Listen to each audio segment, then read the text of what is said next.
오늘 말씀은 이제 예수님의 탄생을 예고하는 이제 그러한 말씀입니다. 그런데 마리아에게 천사가 나타나기 전에 어떤 사건이 있었습니까? 이 천사가 사가랴에게 나타납니다. 사가랴에게 나타나서 엘리사벳이 내게 아들을 낳아주리니 그 이름을 요한이라 하라라고 말을 하죠. 그러자 사가랴가 뭐라고 합니까? 내가 늙고 아내도 나이가 많다고 하면서 이것이 어떻게 나에게 이루어지겠는가라고 하며 여기에 대한 신뢰를 하지 못하는 것이죠. 그 결과 사가랴는 요한이 태어날 때까지 말을 못하게 됩니다. 그리고 6째 딸이 되었습니다. 엘리사벳이 이제 자녀를 요한을 잉태하고 6째 딸이 되었을 때 사가랴에게 나타났던 그 가브리엘 천사가 그대로 마리아에게 나타납니다. 갈릴리 나사렛이란 동네에 있는 마리아, 그는 어떠한 여자입니까? 요한과 이미 정혼한 사이인 거죠. 이 마리아에게 나타나서 은혜를 받은 자여 평안할지어다 라고 하며 그에게 예수 탄생을 예고합니다. 그런데 마리아는 어떻게 여기에 대해서 반응을 합니까? 물론 자기가 남자를 알지 못한 처녀이기 때문에 그는 아들을 낳을 수 없다, 아들 낳는 것이 나에게 합당하지 않다라는 그러한 마음이 있긴 하죠. 그러나 이 말씀에 대한 불순종이라고 우리는 볼 수는 없습니다. 어떻게 내가 처녀인데 아들을 낳을 수 있습니까? 라고 질문을 하는 것이죠. 그러면서 결국에는 이 마리아는 이 가브리엘 천사의 말을 그는 믿고 수납하여서 어떻게 해요? 그대로 이루어지기를 그는 간구합니다. 이 두 이야기를 이제 대조하면서 보여주는 것이죠. 하나는 불순종하는 그런 모습. 그러나 불순종할지라도 하나님의 계획은 그대로 이루어질 것이고 마리아에게 나타나는 그 천사의 말, 이 마리아는 그것을 그대로 받아들이며 순종을 하죠. 이 순종을 통해서 하나님께서는 이 여인을 통하여 하나님의 역사를 이루어 가신다는 것입니다. 그럼에 있어서 우리가 눈여겨볼 것이 무엇이냐면 천사가 나타나서 마리아에게 은혜를 받은 자여라고 이야기를 합니다. 무슨 말입니까?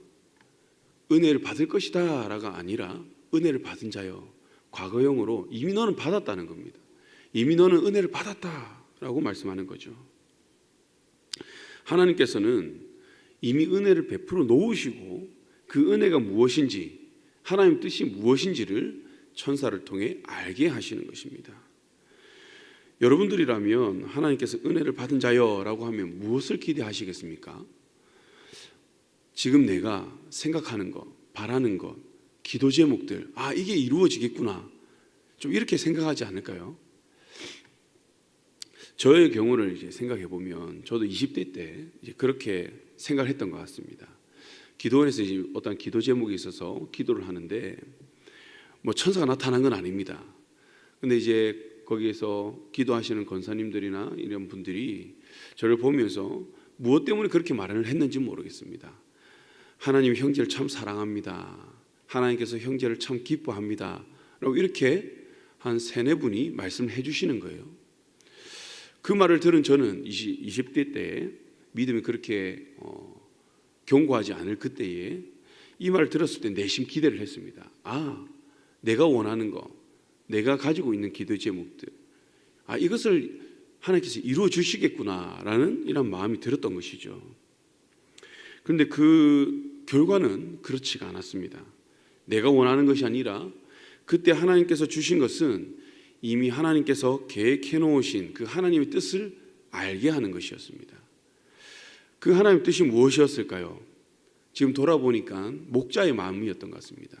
목회자가 되어라 이런 것이 아니라 어떤 상황을 보면서 이 영혼이 죽어서 지옥 가는 것이 너무 안타까운 것이고 또 교회가 너무 사랑스럽고 또 깨어지는 공동체, 힘든 공동체를 보니까 마음이 아픈 것입니다. 목자의 마음인 것이죠.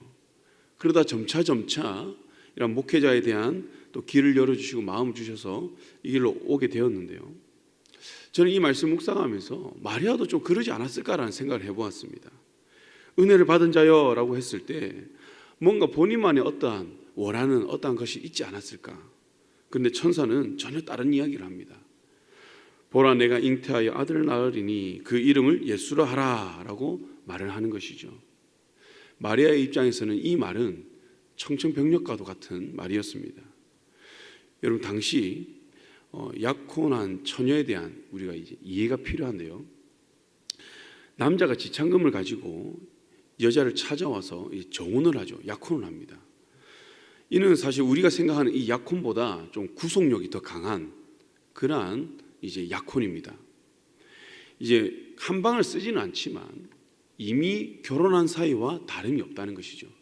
그 지창금을 가지고 와서 이 여인과 정혼을 하고 돌아갑니다. 돌아가서 이제 이 여인을 데리고 와서 함께 지낼 집을 마련합니다. 남자가. 이 집이 마련이 되면 이제 남자가 다시 이제 약혼한 이 약혼녀를 데리러 옵니다. 그리고 한 일주일 동안 그 결혼 예식, 그 파티를 하는 것이죠. 그렇게 하는 이 문화를 볼 때에 이 여인은 남편이 다시 올 때까지 순결을 지켜야 되는 것이죠. 그런데 이 순결을 지키지 못하고 이 여인이 잉태를 하였다. 그럼 무엇입니까? 외도를 했다는 것이죠. 이 외도에 대한 심판은 누구에게 있느냐? 바로 남편에게 있습니다. 남편이 이것을 보고 돌로 쳐 죽일 수도 있는 것입니다. 그런데 남편이 용서하면 용서가 되는 겁니다. 사회에서도. 이러한 우리 그 당시의 문화를 볼 때에 이 마리아에게 주신 이 하나님의 메시지는 그가 죽을 수도 있다는 것이죠. 그럼에 있어서 이 마리아는 이 말씀에 대해서 그대로 수납을 한다. 그대로 받아들인다는 것은 그가 모르겠습니다. 마리아가 하나님에 대한 이해가 또 성경에 대한 그 지식이 어느 정도 있는지 모르겠지만 정확한 것은 마리아는 하나님을 잘 알았다는 것입니다. 하나님의 뜻을 잘 알았고 하나님의 그 계획을 잘 알았기 때문에 천사의 이 말에도 그는 흔들림 없이 순종할 수 있었다는 것이죠. 좀 다른 이야기지만 우리가 이러한 정혼의 관계, 이러한 것을 통해서 요한복음 14장 2절에 나오는 예수님께서 거처를 마련하러 가신다라는 이 말씀을 우리가 함께 이해할 수 있을 것 같습니다. 그럼 우리는 누구죠? 주님과 정혼한 사이인 거죠.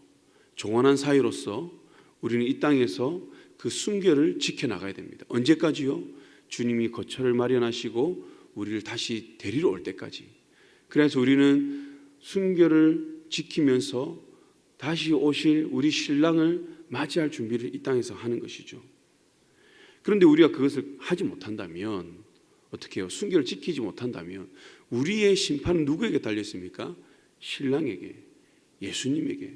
그래서 예수님이 이 땅에 오면서 심판자로 오신다는 것이죠.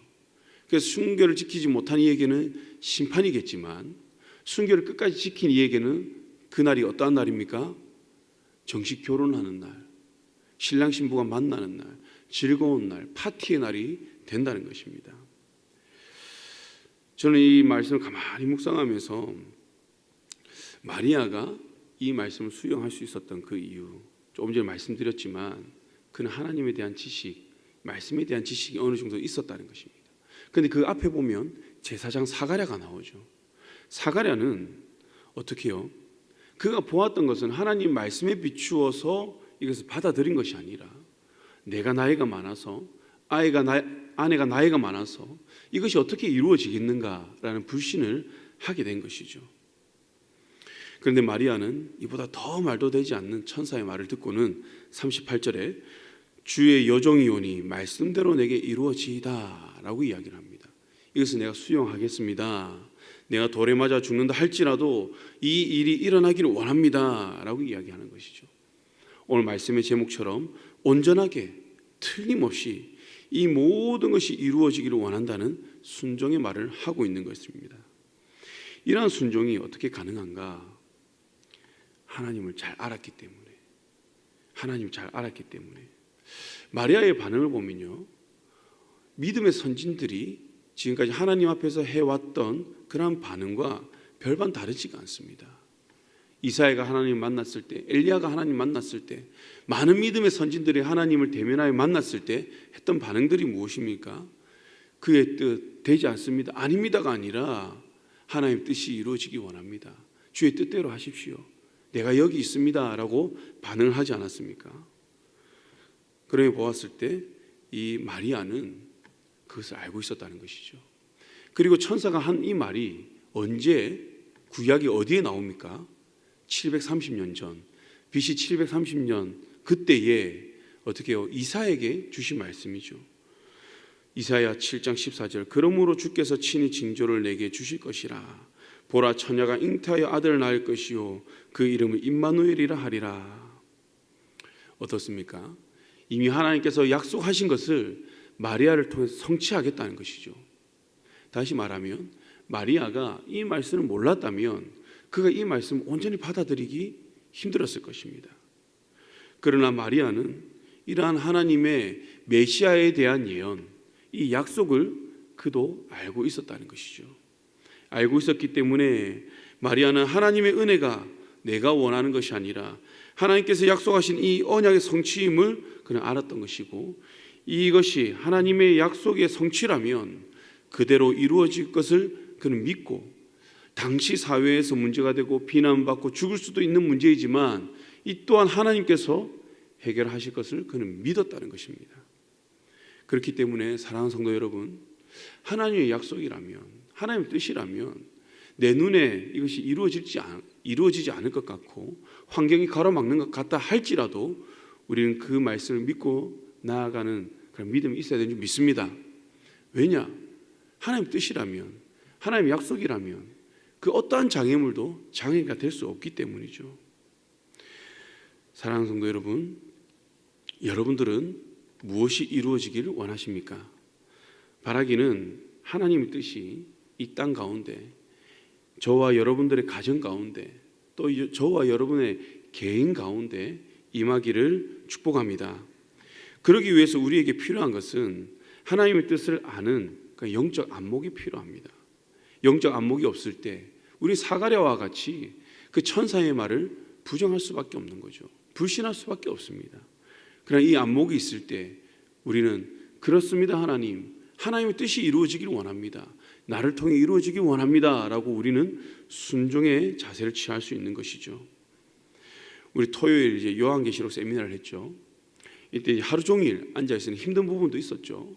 그러나 요한계시록 세미나를 쭉 하면서 많은 분들이 그렇게 이야기를 하더라고요.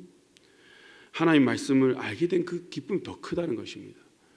그리고 요한계시록에 대한 어떠한 강의를 들어보지를 못했는데 이렇게 체계적으로 들으면서 그렇구나, 이 말씀이구나 라고 하면 깨달아졌다는 것입니다. 그러면서 이렇게 이야기를 해요. 야, 하나님 말씀 잘 알아야겠다. 그리고 잘 믿어야겠다. 예수를 잘 믿어야겠다. 그렇게 말씀하는 겁니다. 그렇습니다. 우리가 하나님 뜻을 모른다면, 하나님 말씀을 모른다면 우리 예수를 잘 믿을 수가 없습니다. 열심은 낼 수 있겠죠. 열심히 주의 일은 할 수 있습니다. 교회 일은 할 수 있습니다. 그러나 예수를 잘 믿을 수가 없습니다. 내가 믿고 싶은 대로, 내가 받아들이고 싶은 대로 밖에 받아들이지 못한다는 것이죠. 그러나 우리가 하나님을 잘 알 때, 말씀 잘 알 때, 그 뜻을 알 때에 우리는 온전한 순종을 할 수 있는 줄 믿습니다. 말씀 가운데 그렇게 이야기를 하죠. 한 사람의 불순종으로 많은 사람이 사망의 길에 이르렀지만 한 사람의 순종으로 많은 사람이 생명을 얻게 되었다. 물론 예수 그리스도를 두고 하신 말씀이긴 합니다. 그러나 이것도 우리에게 그대로 적용이 될 것 같습니다. 예수님을 우리가 온전히 믿고 그 사명 아래 살아갈 때에 주님께서는 우리를 통해서 많은 사람들에게 생명을 얻게 하신 줄 믿습니다. 왜냐하면 우리는 그 사명을 위임받은 자로서 주의 백성으로, 신부로 우리는 이 땅을 살아가고 있기 때문이죠. 그렇기 때문에 우리를 향한 그 주님의 뜻, 이미 우리는 은혜 입은 자로서 우리는 이 땅에 어떻게 살아가야 되는가, 우리는 어떻게 반응하며 순종해야 되는가, 바로 하나님의 뜻이, 주님의 뜻이 이루어지기를 기도해야 되는 줄 믿습니다. 그 뜻이 무엇일까요? 바로 나의 삶을 통해서 예수 그리스도가 증거되고 이 예수 그리스도가 잉태되고 이 잉태됨을 통하여 많은 사람들에게 예수 그리스도의 생명이 전해지는 것, 이것이 주님의 뜻인 줄 믿습니다. 그렇기에 저와 우리 모든 성도님들은 하나님 알기를 더욱더 힘을 써서 하나님 뜻을 알고, 또 우리의 이 모든 기도의 제목들 가운데 하나님의 뜻이 이루어지기를 간구하시길 바랍니다. 그리할 때 인간의 힘으로는 불가능하다 할지라도 하나님이기 때문에, 능치 못하시는 그 하나님이기 때문에 하나님 뜻대로 이루어 가실 줄 믿습니다. 그래서 우리는 오늘 이 하루도 온전한 순종을 통하여, 온전한 믿음을 통하여 하나님께 영광 올려드리며 많은 사람들에게 주의 뜻, 이 생명을 전하는 자로 살아가길 주님의 이름으로 축복합니다. 함께 기도하겠습니다. 하나님 아버지, 감사합니다. 오늘 말씀을 통해서 예수 그리스도를 이 땅 가운데 보내주시고, 또 그 보내주실 때에 이 마리아의 이 모습을 통해 우리가 어떻게 순종하며 나아가야 하는지 깨닫게 해주시니 감사합니다. 오늘 하루도 주의 말씀에 온전히 순종하게 하시며 무엇보다 주의 뜻을 깨닫게 하여 주시옵소서. 우리가 말씀을 대할 때마다 주님의 뜻을 올바로 분별하고 깨달아 영적인 안목이 열리게 하시며 나의 삶 가운데 주의 뜻을 올바로 분별하여 순종할 수 있도록 주여 함께하여 주시옵소서. 그래서 우리의 삶을 통해, 나를 통하여서 주의 뜻이 이 땅 가운데 온전히 이루어지게 하시며 생명의 축복이 나뿐만 아니라 이 세상 많은 사람들에게 비춰질 수 있도록 주여 축복하여 주시옵소서. 감사드리며 예수님 이름으로 기도드렸습니다. 아멘.